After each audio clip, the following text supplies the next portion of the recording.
ওম সাই রাম বন্ধুরা, সাই সোমা ব্লগে তোমাদের স্বাগত। সকাল সকাল একটা ব্লগ নিয়ে চলে আসলাম।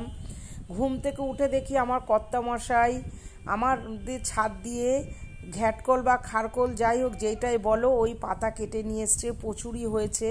আমি ভেবেছিলাম তোমাদেরকে ভিডিও করে দেখাবো, তার আগেই দেখলাম ও কেটে নিয়ে এসছে। তো কাটা যখন হয়ে গেছে তাহলে তো আর কিছু করা যাবে না।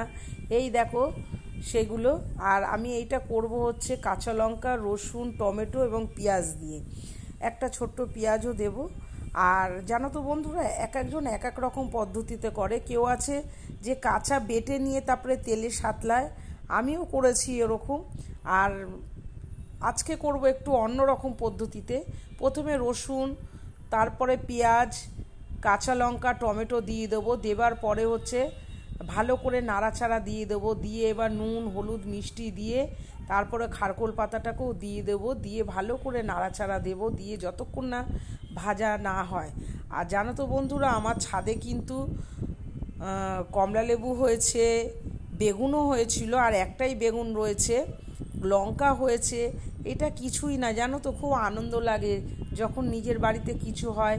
এর আগে তোমাদেরকে আমি দেখিয়েছিলাম যে আমার বাড়িতে প্রচুর উচ্ছে হয়েছিল, উচ্ছে এখনও আছে। আর পেঁপে গাছে ফুলও এসছে। খুবই ভালো লাগে নিজের হাতে বাগান করতে। তো যাই হোক, আমি ভেবেছিলাম এটা দেখাবো।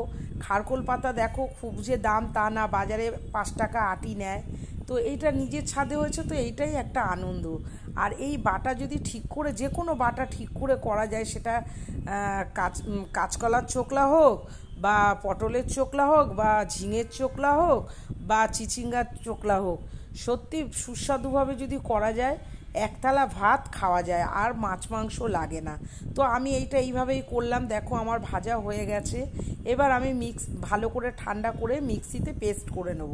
পেস্ট করার পরে এবার আমি 1 চামচ তেল দিয়ে দিলাম, দিয়ে কালো জিরে ফোড়ন দিয়ে আবার ভালো করে সাঁতলে নেব। এবং এটা যখন ভালো করে সাঁতলানো হয়ে যাবে, দেখবে যে আর কড়াইয়ের মধ্যে লেগে থাকবে না, পুরো খুন্তির সঙ্গে উঠে আসবে। তখন বুঝে নিতে হবে যে এইটা হয়ে গেছে। তো যাই হোক, যদি ভিডিওটা তোমাদের ভালো লাগে, লাইক এবং শেয়ার করে দিও।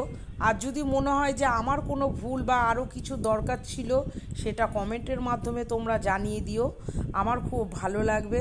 তোমরা ভালো থেকো, আমি তো ভালো অবশ্যই আছি। তোমরাও ভালো থেকো, সুস্থ থেকো।